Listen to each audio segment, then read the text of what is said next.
I'm Tony Shaffer, the president of the London Center for Policy Research. Welcome to Thought to Action, presented by the London Center for Policy Research, where we delve deeply into important issues, examine ideas, discuss solutions, and put together our thoughts, which turn into actions. And today we're going to have retired Navy Captain Pete O'Brien, one of our distinguished fellows, talking about the key issues of what we're dealing with. As a reminder, before we get into our discussion with Pete, we want you to like, share, and comment on our videos. These videos are available on YouTube, on all the different outlets that you can think of regarding iTunes and all these other things. So please be sure to like, share, and subscribe the content of what we put out. So without further ado, one of the people who probably more than anybody else tracked in parallel before we ever met a lot of the operations I was running. Navy Captain Pete O'Brien. Pete served an amazing career in the Navy. One of the great ironies of Pete and myself is that if everything goes as planned, the best jobs and the best work we did will never be known by the public, which is a great irony considering how many people want credit for every little thing they do.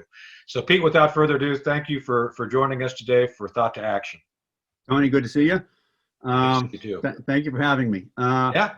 I won't take up too much of your time, but I just wanted to comment on the fact that while we have spent a great deal of time over the last 8 or 9 months in the United States and pretty much around the world, at least in the public high volume media, focused on COVID and those events directly related to COVID. Meanwhile, there's been a lot of things continuing to grind on around the world.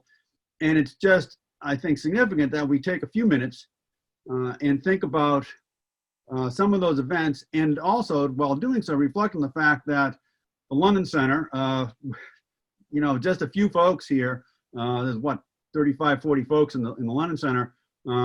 We have been playing in the arena, if you will, for the last several years, and have had a fairly significant impact on a number of these events. And I think it's of note to bring that up.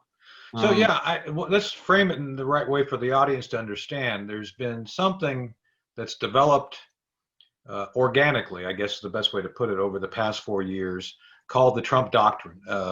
Ironically, for those who follow the center, the president tweeted out a commentary, a tweet to one of my tweets regarding the Trump Doctrine. And I don't think the president did that at random. I think there was a reason why, because as we all know behind the scenes, we've been helping shape, formulate, and otherwise inform the thinking of those inside from before the administration. So the basic tenets of the Trump Doctrine are simple, but through its simplicity, it becomes very complex to implement because of the momentum of the intelligence and Pentagon bureaucracy. And the three basic principles are: if you engage militarily, you do so to win. Secondly, you try your best to avoid the use of military force by diplomatic or other means. And third, and probably most importantly, we do not sustain indefinitely military deployments for the purposes of having a show. We're there to establish and establish a specific outcome. And once that outcome is done, there's no reason for us to put blood and treasure on the line based on not actually knowing what the interest is, if at all, simply trying to meddle. So do you want to kind of run through some of the real issues we're dealing with and illustrate how important this basic philosophy has been? Well, and I think probably one good place to start would be taking a hard look at what has transpired in the Middle East over the last 4 years. We actually began working with some folks in the previous administration. We won't say exactly who, no need to go there. Right. But we started working on trying to, if you will, tweak or give it course correction to U.S. Initiatives in the Middle East. And as we went through that, and in fact, Herb London, our great founder, great guy, had some fascinating interactions with the folks the leadership in Egypt immediately after the sort of the reset in 2014, Right. Arab Spring, then the sort of the counter-reformation, if you will, and the effort to redirect Egypt and the Middle East into a non, if you will, hardline Islamic direction. Right.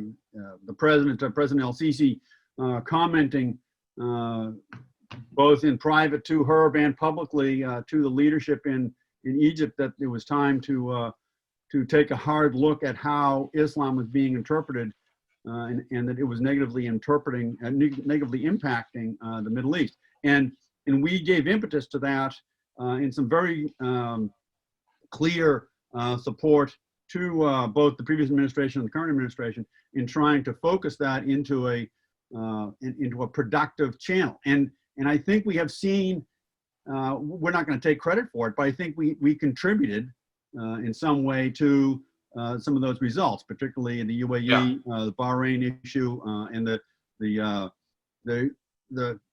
realpolitik movement of Israel and Saudi Arabia into this very interesting relationship where they are now, in fact, sharing information and dealing with each other militarily. They're conducting training evolutions together. So I think, so to that point, the fact is the trajectory of the Obama policy was one where we saw diffusion of effort regarding our Arab allies, and essentially at least an informal embracing of Iranian expansionism and disruption. Obviously, I think a lot of us who have studied this thought that was a bad policy, and it's taken some time to reverse that policy. Now it's the other way around, where we've seen these bilateral relationships with the Israelis essentially becoming what I would say is weaving the first weaving of the larger basket that we've called the Arab NATO.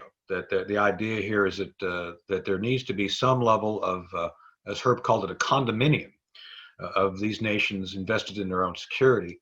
And in this case, I think, as the audience needs to know this, Pete and I have spoken directly with the Egyptians, and the Egyptians felt that the United States had abandoned our Arab allies in the Obama administration's embracing of the Sunni sect of the Islamic religion, and so it's something that we had to reverse, and we did. So, Pete, what of that though? What do you think is the most critical factor that President Trump has picked up on relating to the Trump Doctrine and this Arab-Iranian relationship? Is there anything in particular that you see the biggest benefit from regarding the change of course, as I just outlined? Well, I think there's a lot to be said for simply the perception that the United States is not going to throw over the rest of the Arab or the Arab world in favor of the Shias. I'll go back 30 years. I remember in the confusion that was taking place right after the election in '92, the president's election in '92, and there was a great deal of concern among the Arab nations, Saudi Arabia, the UAE, Bahrain, Qatar, Kuwait. What is the United States going to do when we're going from George Bush, who clearly was pro-Arab, we're going to an unknown quantity, Bill Clinton? And at the time, I remember saying, hey, look, the United States has been here for, at that point, 50 years, 1943, so 49. And that had continued, and Clinton was smart enough to not change that dramatically. President Obama did, and the, if you will, almost visceral response that you felt from talking to folks, you'd go to reception in Washington, D.C., and you'd bump into Arab state members who were very, very, very confused and scared as to what the impact was going to be as the United States seemed to shift from one side of the Gulf, if you will, to the other. And by President Trump simply coming back and saying, whoa, stop, we're not going to go ahead with this agreement with the Iranians. We're not going to let them act as if they're members of good standing in the international community, et cetera. We're going to pull back from that. Right. That refreshed their perspective on the United States. They were deeply appreciative of that change. And I think that more than anything else, that simple sense of, holy cow, there is in fact some sanity back there, Washington, D.C., that relieved a great deal of their concerns, because they are concerned about the Iranians. And so that simple act by President Trump has had massive implications, positive implications for our efforts in the Middle East. So yesterday I watched one of President Trump's campaign rallies about this time yesterday, when we're taping right now in the early afternoon. And notably, he brought up what I think we all remember from election night of 4 years ago was people in the mainstream media were saying, oh my God, tomorrow we're going to war. Trump's going to get us into wars. Right. There's not a single new war in the past 4 years, and notably those which were on the brink of war, North Korea, and the area we're talking about right now has actually been ratcheted down. Right. We're almost we're out of time here, but can you give me a kind of a dispassionate third-party view of how could the mainstream media have been so completely wrong on assessing Trump's interests? And yeah, look, we were behind the scenes giving, I think, very sound foreign policy advice, which we've always supported what they're doing.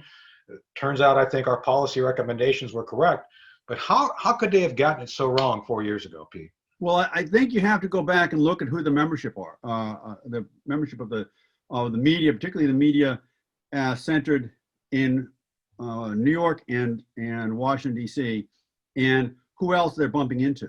And you wind up with, I don't mean to be as pejorative as this sounds, but you do wind up with a bit of an echo chamber here, because you have the same people who are flowing in and out of academia, in and out of politics, and in and out of the military or the Pentagon, working with much of the media. And there is, in fact, a little bit of a sort of an emotional commitment to the way things were.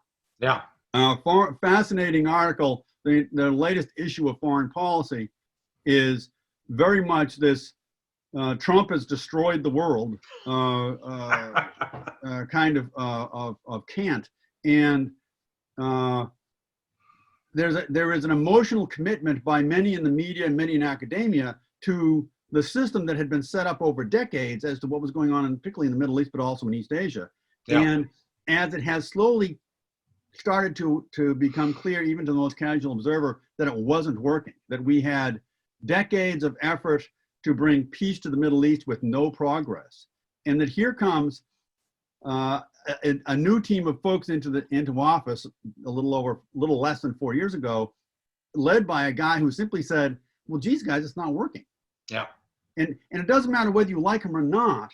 Is like many things that happen in any government, they've developed their own inertia. No one wants to change it. He simply stepped back and looked and said, "We're not getting any success over here. Why don't we change course? We still want to get to the same place. We want peace, but the path we're taking right now, the course we're on right now, isn't getting there. Let's change course." And so I would argue that we have change. Yeah, no, and I think that's what been the problem we've seen from day one, as we came in as kind of outliers initially, to say the system is wrong, the momentum is wrong, the direction is wrong, right? Because it would have, I think, seen a larger global conflict quicker. And notably, I think the practical results of the Trump Doctrine is one that actually has the majority of the world, not all the world. I mean, we should probably have another discussion regarding China, Southeast Asia, the dynamics of what we see now, and you've mentioned before the growing antagonism between India and China. Those issues are on the horizon, but in many ways, I think our understanding of those will help us manage and prevent catastrophic failure, which I would argue we go back to the Joe Biden-Obama system of foreign policy. The benign neglect and political interpretation of events would result in a high likelihood of failure of our policy and a detrimental effect on the larger global system of commerce. So I think that would be a worthwhile discussion to have. And I think, no one wants, the media doesn't want to say this because they're invested in the previous system. Right. But finally we've seen real progress in the Middle East. And wouldn't it be great if we could draw a little bit closer to India and see some real progress there, see some progress vis-a-vis India and China directly, issues of India and their fresh water supply coming out of the Himalayas, et cetera. I mean, there's a lot of issues. We need to work with the Indians on that as well. Yeah, and another notable thing that people tend to forget, and I just want to end this on this point, ISIS. Nobody hears about ISIS because they're still there. And I was just talking to one of my Pentagon contacts 2 days ago. It's like, yeah, they're still there. We're still going after them. But the larger caliphate is defeated. Right. So no one wants to, it's like electricity. When electricity's off, everybody's screaming they want it back, but then when it's on, nobody seems to notice. And I think that's what's happened here. He's put the electricity back into the system of counterterrorism so that people are out there working it and doing what they need to do. So you don't have these catastrophic failures like the caliphate come up. Right. And I think it's one of those areas where he deserves far more credit than he's getting. But again, the defeat of ISIS as a caliphate, they're still there. Nobody's saying they're gone. But I think the fact that they're no longer a global threat to the level that they were allowed to become under the Obama administration is quite notable. Pete, thanks for being with me today, distinguished fellow. I always tell people my brain, he's the smartest guy I know, so I appreciate that. No, it's true. I'm just a knuckle dragging operative. I don't know what the hell I'm doing half the time without being told. So, but thanks for being with us today. And thank you for watching, listening, Thought to Action. If you like this program and like to continue to help us expand and promote this, please like, share, and subscribe to the video. We're also available on Patreon, Thought to Action. With that, we actually do exclusive Q&A sessions as well as exclusive content. So we'd like you to sign up for that. And please hit the subscribe button, get it out to your friends. Also, we're on Facebook, Twitter, LinkedIn, and our website, londoncenter.org. You can also find Thought to Action on Thought to Action TV and thoughttoactionpodcast.com. So thank you all for joining us today. You'll be finding and seeing more and more of these thought-provoking discussions about the behind-the-scenes things going on within foreign policy done right. Not done quickly, but done right. So thanks for joining us, and we'll talk to you all again very soon.